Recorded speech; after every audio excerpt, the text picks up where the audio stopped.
Kathy Fishback to unmute, and we will begin with our opening song.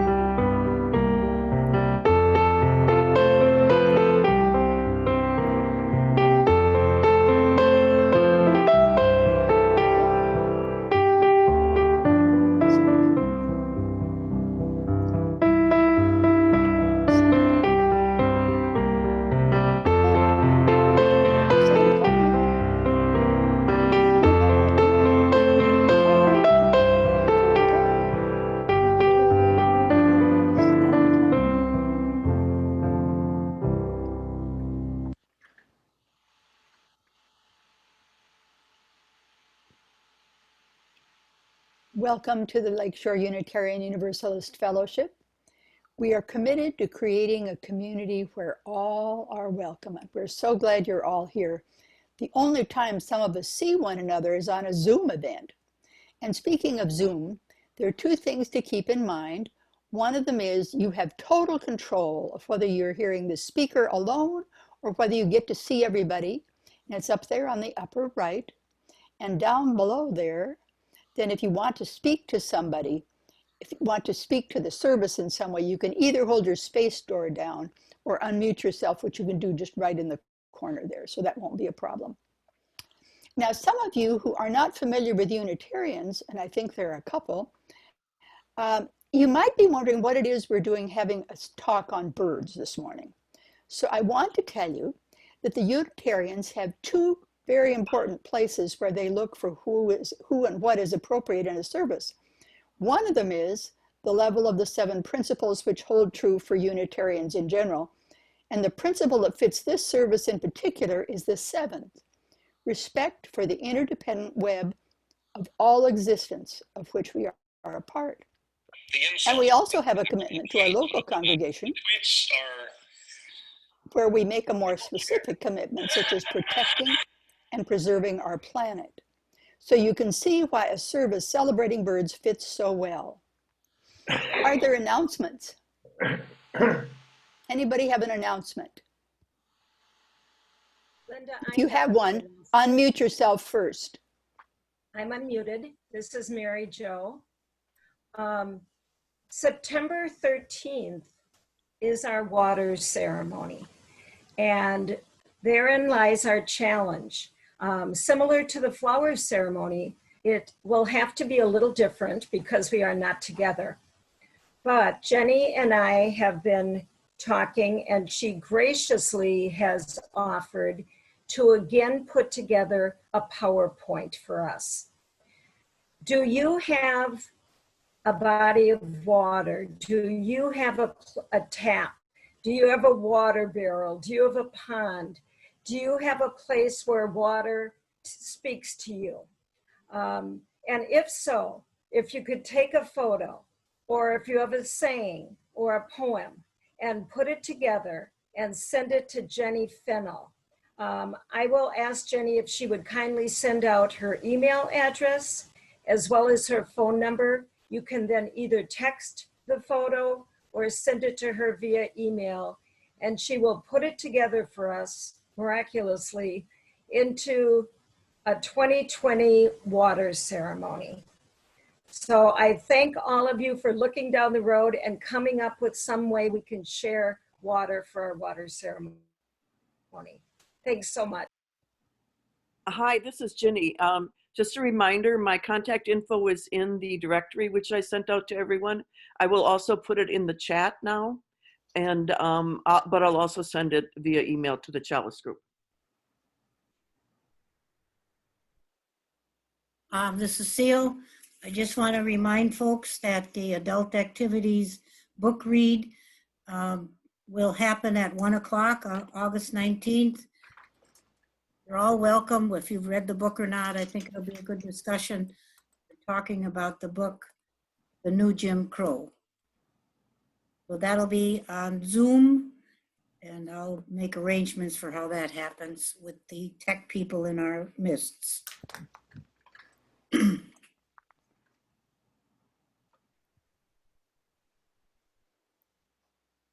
Any other announcements? All right, we will light the flame then, the chalice lighting.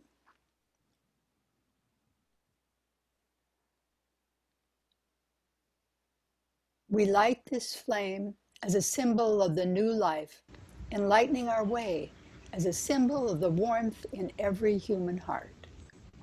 Love is the doctrine of this congregation. The quest for truth is our sacrament, and service is our prayer. To dwell together in peace, to seek knowledge and freedom, to share our strength in fellowship. Thus do we covenant. Our opening words this morning come from William Schultz. This is the mission of our faith, to teach the fragile art of hospitality, to revere the critical mind and the generous heart, to prove that diversity need not mean divisiveness, and to witness to all that we must hold the whole world in our hands. And speaking of holding the whole world in our hands, this is our time for joys and concerns. Are there concerns that you'd like to share this morning?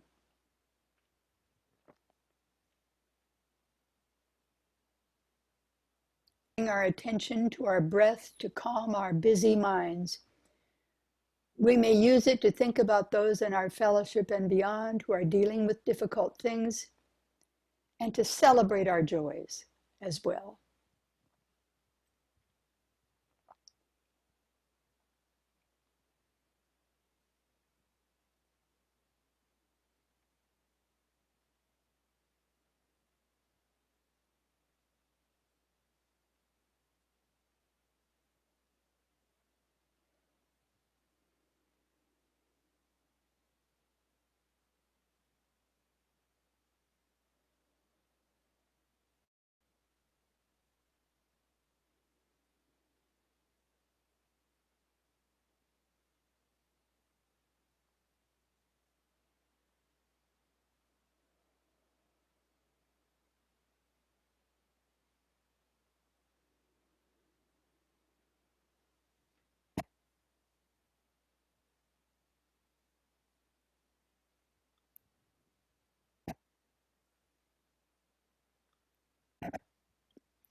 Our first and only hymn is All Creatures of the Earth and Sky. And thanks to Kim, we have lovely pictures with the hymn.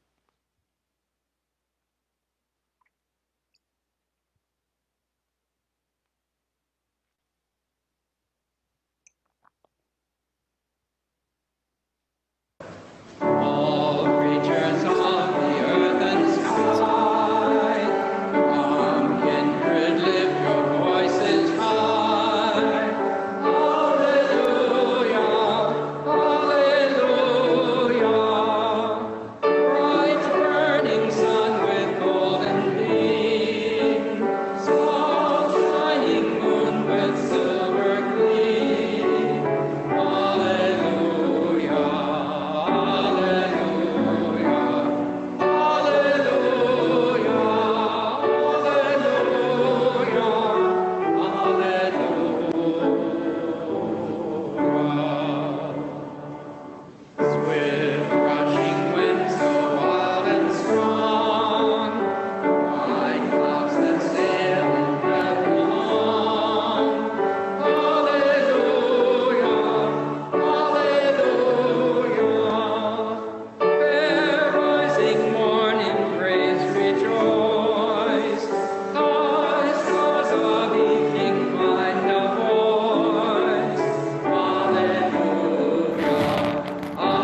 have a special joy this morning in introducing Charles.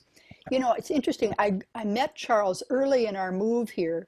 I had been a bird watcher before we came here, but Kathy knew Charles from her family connections, and we encountered him down at the, I think it was not called the impoundment then, but right across from White on Waldo, right on the right side if you're looking at away from the lake. And I'll never forget, it was almost dusk and there were a couple of birds flying over. Well, Charles immediately knew what kind of ducks they were. And I thought, wow, this guy's practically magic. Well, not only is he magic in person, but he also is very important in writing of a book about the birds of Wisconsin, which I sent out in the original announcement. And it's been my Bible for bird watching in Wisconsin. And I'm so pleased to have him here to share with us a little bit of his wisdom about birds. Thank you so much, Charles. Mute? Nope, you're good now. Well, thank you very much for inviting me. I feel honored that you would want me to speak to such a learned group. I feel somewhat like I'm not going to be able to add much to your understanding, but maybe through some shared experience, we all can learn from this. I've been blessed in my life from childhood on. I had three very good friends who influenced me enormously and helped me become the person I am. And in later life, Marilyn, the dearest of friends, has kept me sort of on that track, which is hopefully going to help you somewhat today. When I was first asked to do this, I talked with Peter Weber, one of the friends that I mentioned, and said, what should I do? I don't want to speak just about the declining bird populations because that's all we're hearing about today. And he said, well, we've been birding for 70 years. Why don't you talk about the changes that we've seen in birds? And so that's why we added the part Lessons and Change to the title. And hopefully they will help us understand some of the things that are important not only to the life of the bird, but also to our lives as well. I thank Jim especially for his help in making this happen. When I was asked to do this, I had quite a different idea of how the presentation would go. But standing in front of a computer screen doesn't seem quite as well a nice venue for talking about such things, but Jim is going to make it happen, and I thank him for all the effort that he's put into this. I'm going to use birds as a talking point, not so much for how to identify them, but for the stories they've told us and the changes that we have experienced and seen through the years with them. The first bird that we're going to use is the red-eyed vireo. This is a bird that's fairly common in these parts, and probably not so much because it's seen, but because it's heard. And Jim has a recording of this, and if we can make that happen. The bird sounds very much like a robin. There's a measure of notes and then a measure of rest.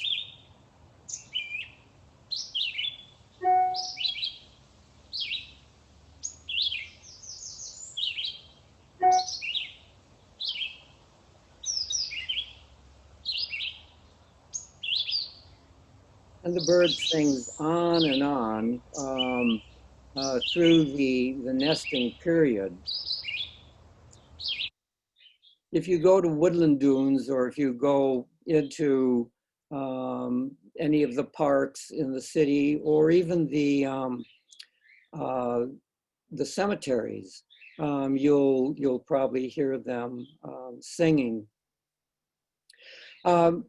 When we first started birding, I was about 12 years old, and a friend, Fred Allier, found an article about a study that was done on the red-eyed vireo. And this study influenced my thinking enormously on the role of the environment and how it helps with the lives not only of the birds, but also us as well.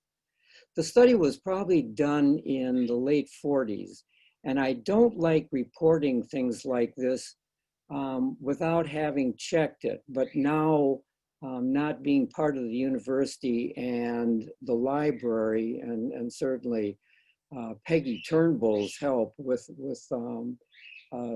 doing library searches, I'll have to go with what I remember. And the story is done on a woodlot. A woodlot was going to be harvested for some of its valuable timber. And before the harvest was done, a biologist went into the woodlot and recorded the number of singing red-eyed vireos and their territories in this woodlot. And each time that he would visit the woodlot, he would then remove the birds. And I thought at the time that didn't make a lot of sense, but he would remove all the singing birds that he heard at that visit. And the next week he would go back and record again the singing red-eyed vireos that had replaced the birds that he had removed. And then he would remove those. And the following week he would do this again. All summer long, whatever he removed from the previous week was replaced by birds that came into that habitat. And what it showed immediately was how many birds there actually are. Many cannot find appropriate nesting sites, and so they just wait their turn. And when the opportunity arises, they are able to do their thing. Unfortunately, in this case, it cost them their life. Well, at the end of the summer, and I think the harvest was in the winter, and that's usually when they do remove the trees. The lumber was removed. The wood lot looked very much like it had. They didn't completely destroy all the trees. All they did was take a few of the valuable trees for their lumber value. The following spring, when he returned, there wasn't a red-eyed vireo to be heard or seen. And what it showed immediately was that the integrity of the habitat is absolutely essential for the life of the bird. And when key parts of it are removed, the bird is no longer able to use that habitat and must seek other in order for their survival. The lesson learned from this is that the home of birds and the animals that we share this environment with are much more complex than our homes. Our homes are pretty much defined by a given space. I'm reminded of program that always shows up on public television when they're doing their fundraisers. An individual, Dick Perenicki, went into a remote area of Canada and built a log cabin, modest by every measure, about 12 feet by 16 feet. The cabin included a small kitchen area, a bunk area, and then a large fireplace area with his desk. He was a naturalist photographer.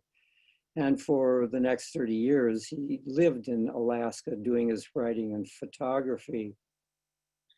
His home included a garden, a cache to keep things from eating things before he got to it. And then his refrigerator was a hole in the ground to the frost line in Alaska. The home there was clearly defined, less than an acre. That was all he needed. Birds, even a bird like a red-eyed vireo, we measure their nesting home in acres, not in just a few feet. And as we understand more and more about the needs of birds, we know that it's quite different than what Dick Perenicki built in Alaska. But it shows also how important each of the parts of the environment are, because if any part of Dick's home were damaged or destroyed, his garden or the fireplace, his survival would be in jeopardy. And this is true of the animals and creatures that we're living with. The environment doesn't always have to be selectively harvested. The next series of birds include the bobolink, a once common field species that would be found in farmers' fields, the hay fields especially. The eastern meadowlark, another of the field species. If you could,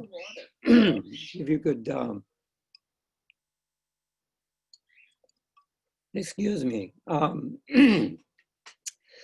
Could we have the meadowlark? Yeah, the eastern meadowlark used to be a very common bird. And the vesper sparrow. These birds were once common. I don't know why I'm having trouble. But a small change in agriculture brought about the changes in their populations. As we go through the change in climate, the grasslands that became the hay crops for the farmer could be harvested at an earlier period. And like the bobolink that comes from South America from its wintering grounds to our area in the spring, it has to, first of all, get here. It has to then establish a nest area. It then has to lay its eggs and hatch the eggs and then feed the young. And this has to happen all before the harvest is made. Well, with the climate change, we can now harvest quite quickly. And so many of these birds are now getting only into part of their nesting and the harvest is made. Farmers obviously have to increase their ability to make money by increasing their crops. And this is one way that's done it. Interestingly, a number of farmers now have understood that this is a real change and have delayed the harvest of some of their hay crops just to permit some of these birds to properly nest and slow down the rate at which they're being lost to us. Another interesting change in the environment is the next bird, an ovenbird. This is a bird that's quite common in this area, and if you go to woodland dunes or any area that's used by the red-eyed vireo, you'll also hear this bird. And Jim, if we could have that one. The bird has a very ringing teacher sound that's familiar, probably.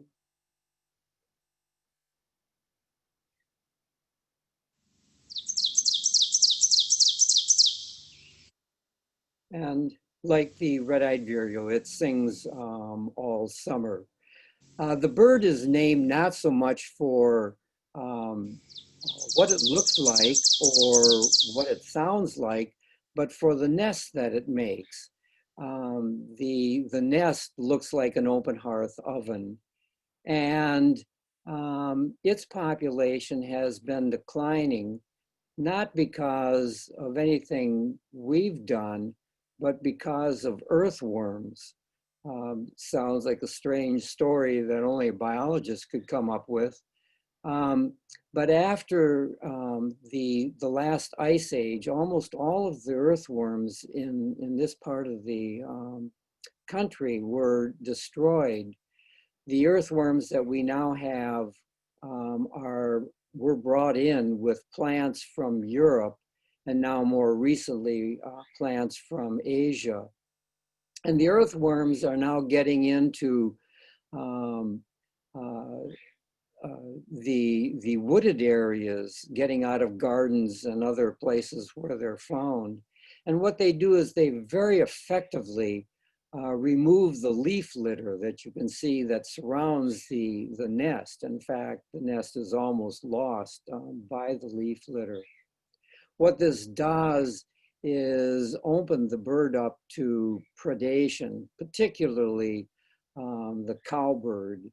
And the cowbird now, because of its ability to find the nests of the ovenbird, the ovenbird populations are declining. The cowbird, which is the next slide, is a bird that was originally found with the herds of bison. They would use the nests of other birds to care for their young while they stayed with the moving nomadic bison. As we opened up spaces for agriculture, the cowbird became very common in these areas, and now unfortunately is having an effect on many bird populations. One of them, most notable, is the Kirtland's warbler, which is the next slide. The Kirtland's warbler is a very rare warbler. And this is one of the nice things. This is a success story, not one of the things where we've traced the diminishing populations. The Kirtland's warbler nested only in a small area of Michigan in the jack pine forests that were quite young. They would appear after a burn about 5 years, and then they'd use that area for about 5 to 10 years, and then they'd have to find another young growth of jack pine. And despite our attempts to help them by creating optimal breeding areas for them, their population was declining. And the reason was the cowbird was getting into their nests. They, like the ovenbird, nest on the ground at the base of these young jack pine. And the only way that we've been able to increase their population is by removing the cowbird with very sophisticated techniques. We set up nets. We then record the cowbird song, which isn't very much. It's just kind of a squeak. And the cowbirds are attracted to the sound. They get caught in the nets. And then, like the red-eyed vireos in the first study, they're removed. And because of that, the population of the Kirtland's warbler has increased. In fact, not only is it now found in Michigan, but it's also breeding in Wisconsin in at least 3 different areas, Ohio, Ontario. The population is greatly increasing, but it's entirely because of the efforts of the biologists to remove what was the predator. And again, this is part of the house of the birds. They have to find out ways to protect themselves from potential predators. Well, the next story is from Rachel Carson. In 1962, she wrote a book that was published under the title Silent Spring. It was met by just an uproar. The biologists had been affronted because she published it without peer review.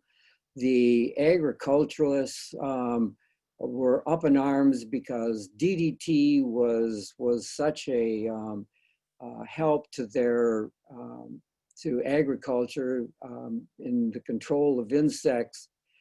But from the get-go, we knew something was going wrong, because in order to make the DDT work, we had to add more DDT to the application each year.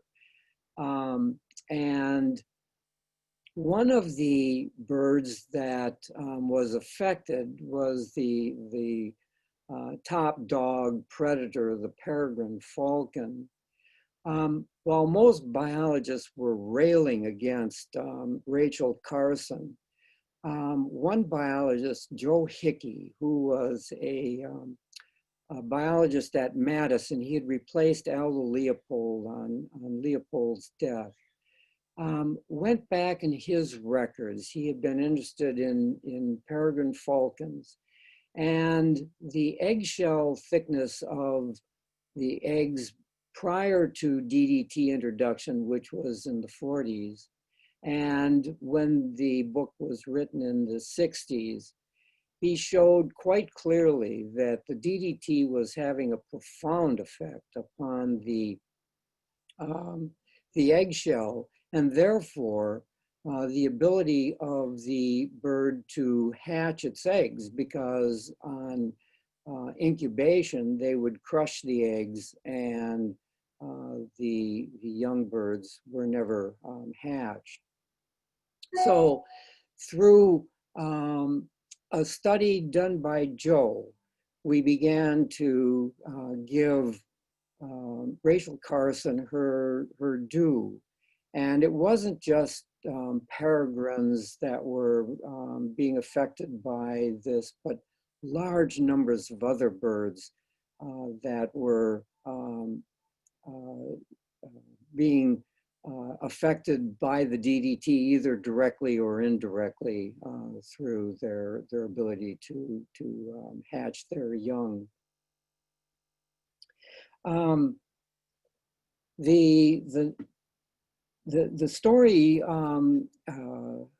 was helped in the 70s when we outlawed DDT, and now with the lack of DDT in the environment, the birds are very nicely recovering. I see we're at almost 10:40. I'm not going to run this longer. I'll use the next series of slides to finish the presentation. I had set up with Jim far more slides than we were going to use, hoping that we would be able to cover the time. I know most of you are more interested in other things, and my interest in birds are not necessarily one of them. Well, No, we have another 10 minutes easily. oh, So you're wow. all right. Let's go with the next series of birds, the white pelican. This is an interesting story because this is a question that I'm asked every time I walk out to the containment vessel. The white pelicans, this is a slide that I took. All of the, most of these slides are things that we've snitched from Cornell University. But this is a slide down in the containment vessel of birds that have just come off the nest. These are young birds. The next one I think is of a trumpeter swan. Nope, the Carolina parakeet. The trumpeter swan, the Carolina parakeet, the pelican, the next slide, the snowy egret, the next slide, the great egret, all have one thing in common, and that was that their populations were decimated by the feather trade, and by that, the birds would be shot only for their white feathers or their colored feathers or for the plumes, as you see on this great egret in the bottom circle. The heyday for this was in the late 1880s, about the 1870s, 1880s. And as the populations of these birds diminished, a number of individuals got together, and that was how the Audubon Society was formed. The great egret became the symbol for the Audubon Society, and you can see why with its plumes and its elegance. What would be nicer? Through the Audubon Society, the Lacey Act was passed in 1900, and this specifically said that you cannot harvest these birds for making whatever, hats, purses, vests, any article of clothing. An ornithologist in the early 1900s walked one spring day into the streets of New York and counted over 70 birds that were used in this feather trade business. Interestingly, the feather trade, even though we had the Lacey Act and then the Migratory Bird Act of I think it was 1916, it wasn't until World War I that we stopped using the feathers in our making of clothing. And it wasn't because they didn't look nice. It was because fashions changed because of the war. And so the glitz of the 20s replaced the plumes of the late 80s, 1880s, 90s, and early 1900s. So interestingly enough, again, another success story where we were able to manage the decline in the bird simply by asking help from the legislatures, but more importantly, by re-engineering how we would dress. And another animal, and if Jim would show us the Dixisol, I'll end with this because I just really don't want to go beyond. And if you have questions, that would probably be a better way of addressing some of the topics that you might want to hear. The Dixisol is another one of these neotropical migrants. It spends its summers here and then its winters in Argentina, in the areas of Patagonia. Their populations were diminishing, and it wasn't because of anything we were doing here, but it was what was happening in Argentina. When they would go to their wintering grounds, they would flock up in these enormous flocks called murmurs. And as they would fly about, it would look like smoke blowing through a field. And what they would do, since our winter is their spring and summer for growing, they would descend on the crops and destroy them. And the farmers became quite angry with that. And they went in with very sophisticated cannons that threw huge nets over the feeding birds. They would then harvest all the birds and kill them. And they were killing them by the hundreds of thousands. When the US government was informed of this, what was done, it was a treaty was enacted that helped repay the farmers for the crops that were lost. And because of that, and the ecotourism that they then supported, the birds were spared of this death, and their populations now have returned.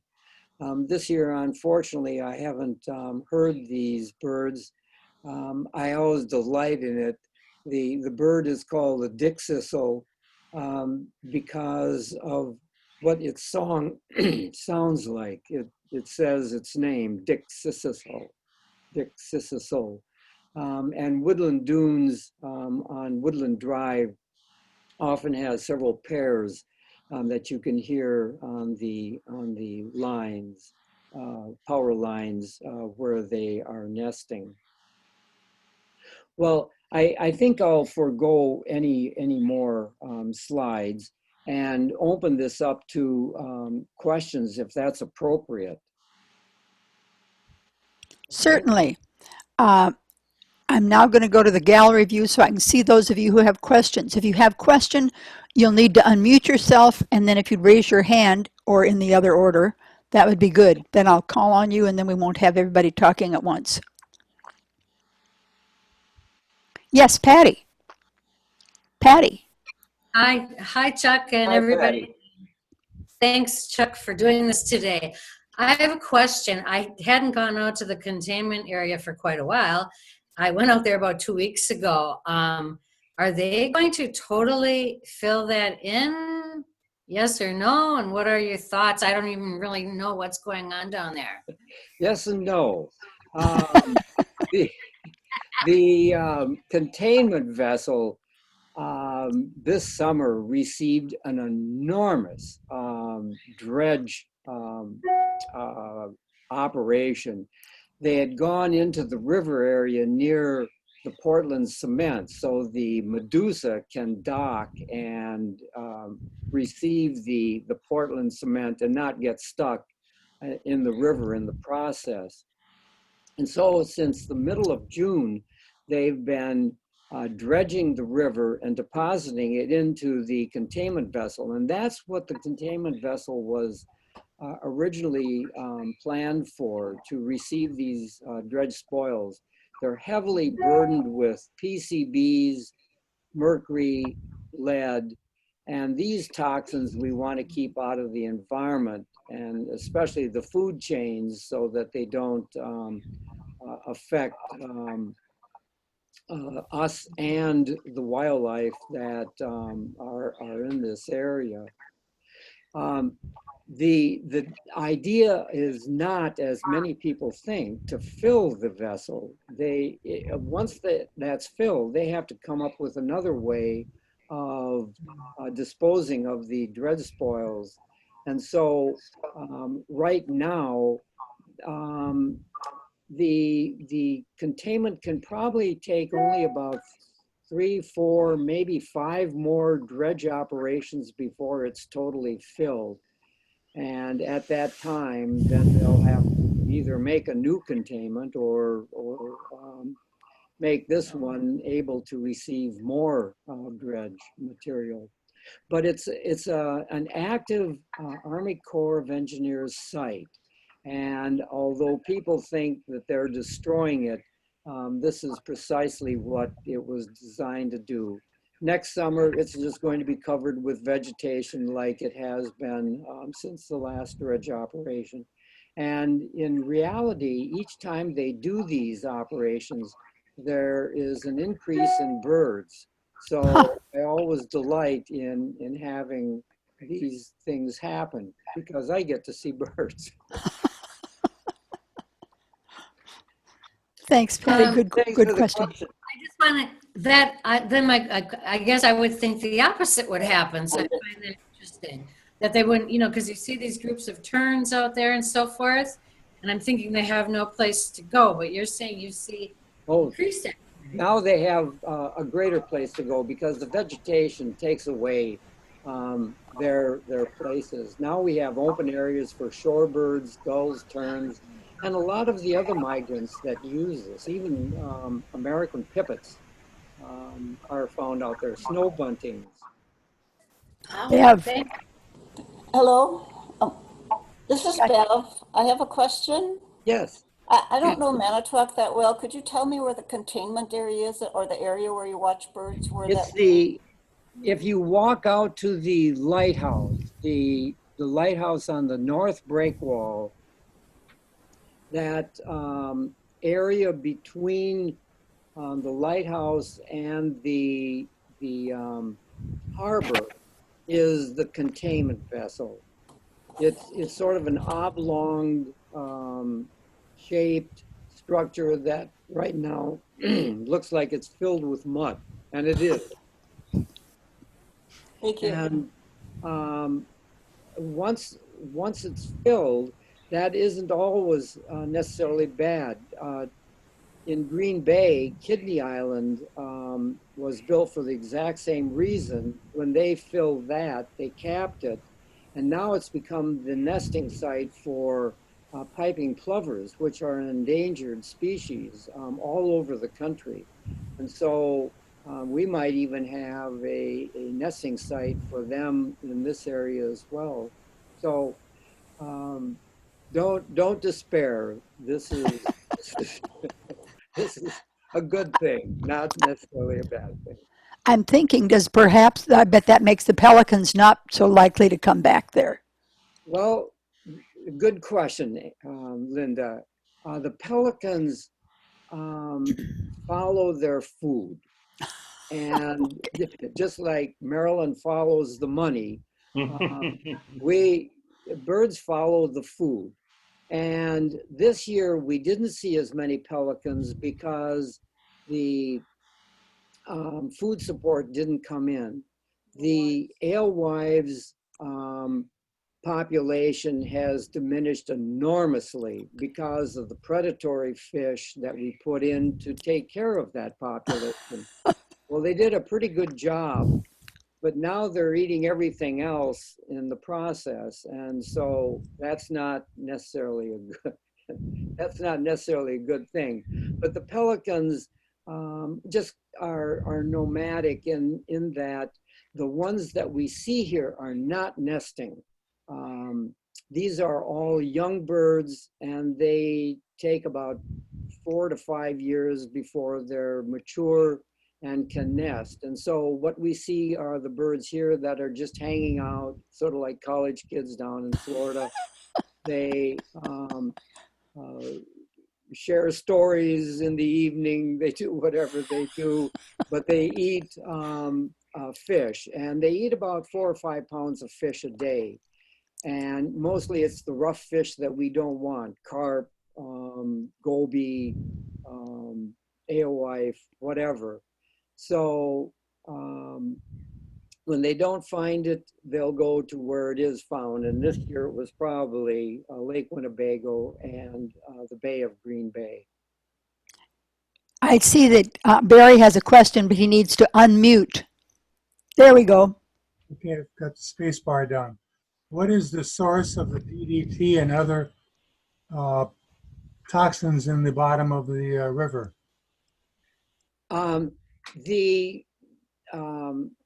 The DDT was used in enormous amounts, and it has a very slow half-life. It's measured in 40, 50 years for half of it to be biodegraded.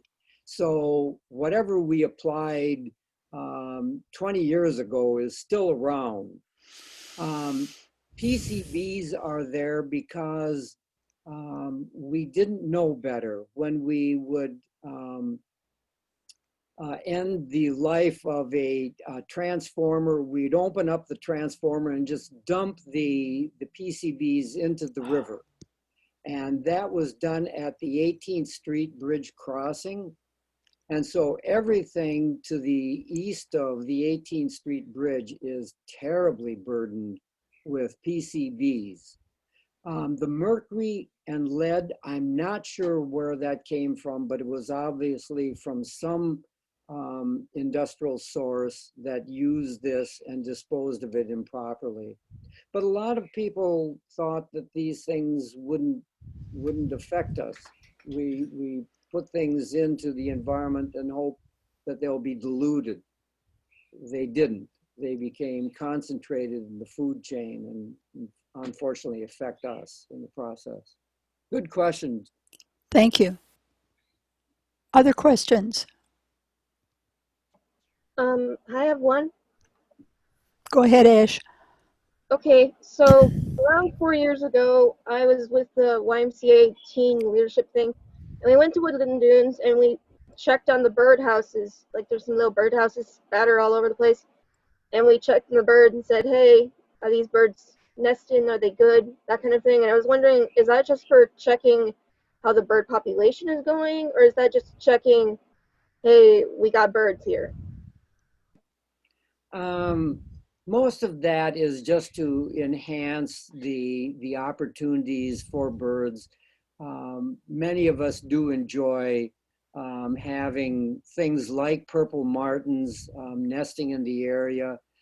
It was sold to the public that they ate something like 20,000 mosquitoes. And so everyone ran out and bought a martin house in hopes of controlling mosquitoes. They don't eat mosquitoes, but at least they're fun to see. Other bird nests like the wren, the bluebird, the wood duck nests, those are all just to help with the nesting. And for us, we always like to see these birds. And so it isn't always just because we want to be nice to birds, it's so that we can also see them. The real studies on bird populations are done by university researchers. And today we have the enormous technologies available to help us with that. Everything from geopositioning devices to radar that help us pinpoint exactly where bird movements are occurring.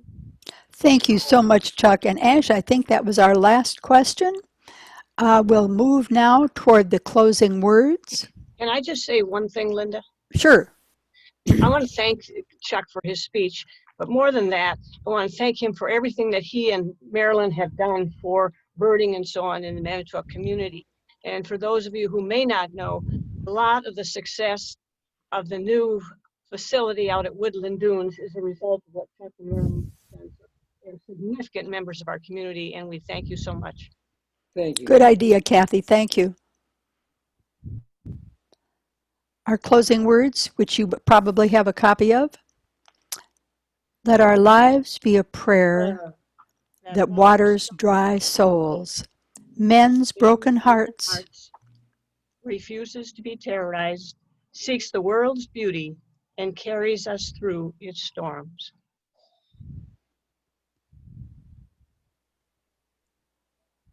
We have our closing song.